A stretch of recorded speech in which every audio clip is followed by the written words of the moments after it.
Hello students, welcome to STENOBUDDIES. The dictation will start in 5 seconds.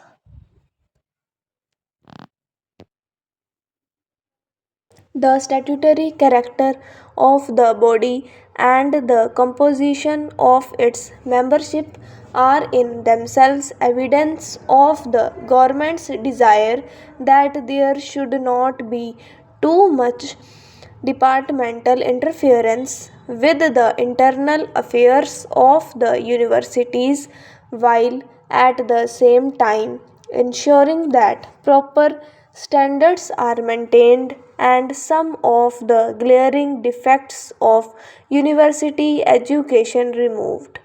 I am sure you will agree with me that if the Indian universities have today fallen into comparative disrepute, much of the responsibility lies with the universities themselves.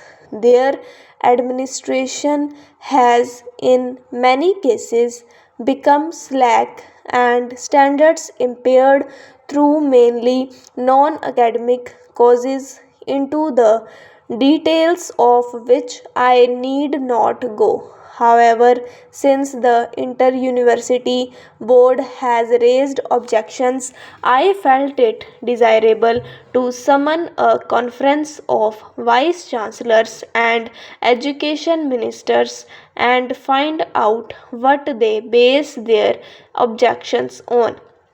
I need hardly add that I am always willing to consider any constructive suggestions they might make for the improvement of standards in universities and better coordination of their facilities. I assume that we have met with a common objective with the reform of university education with a view to making the universities agencies of national regeneration in independent India. I have made a passing reference to the fact that universities do not today enjoy the public esteem accorded to them in the past. The reasons for this are many, but two may be especially mentioned. One is the largely academic character of the instruction in the universities, which instead of developing the personality of the student and enabling him to make a place in society for himself, often converts him into a misfit who adds to the number of the unemployed, if not the unemployable.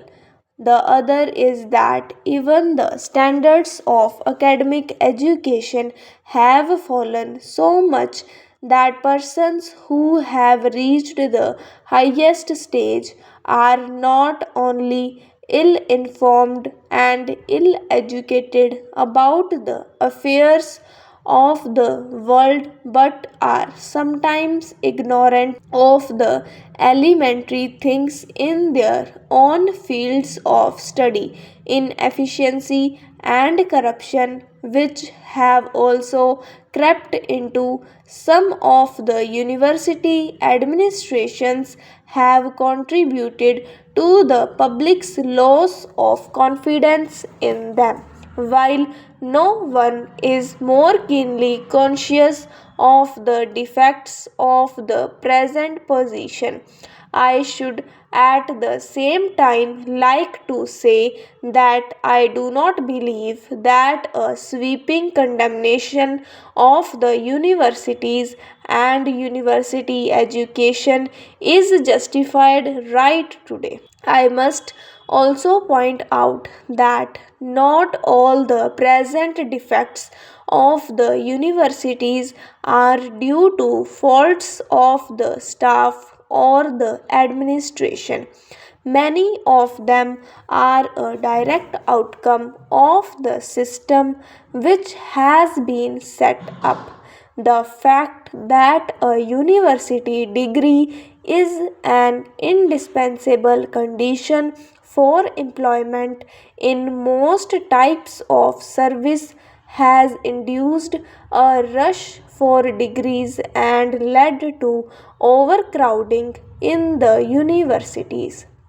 As a degree is regarded as a passport to any employment, some universities felt that they should not deny this passport to their students. There was thus a tendency to pass as many students as possible, if necessary, even by lowering the standards. Once this downward trend began, it was difficult to check it for any university which sought to maintain a high standard faced the risk of losing its students to other universities with lowered standards. The fact that degrees are essential prerequisites for employment had an undesirable effect on students as well. It made them pay more attention to the passing of examinations than to the acquisition of knowledge. On the other hand, the lack of adequate financial support for the universities leaves them with no option but to encourage the inflow into universities of as large a number of students as possible.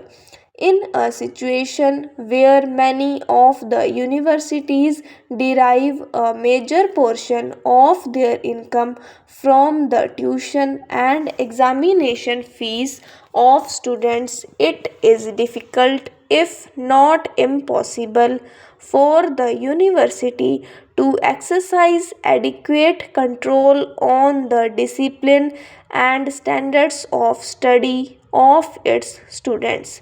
I may tell you that the government is aware of these problems and we are now considering various measures to ease the situation. In many countries, the possession of a degree is not an essential condition for employment in government service. We are therefore also considering whether a change can be made in our present practice. A proposal is under examination that we should not insist on degrees for employment except only in specialized posts which require high academic qualifications. This can be done only if we are able to devise some alternative method of recruitment to different types and grades of public service which will be objective, flexible, and free from the defects of the present system. I have mentioned that one defect of the existing system of university education is its abstract and academic character. This in itself would not have been so serious a defect in a country with a different social background. University education must, in any case, involve a high degree of specialization and coordination. Unfortunately, in India, this emphasis on the intellectual and academic aspect has been missing.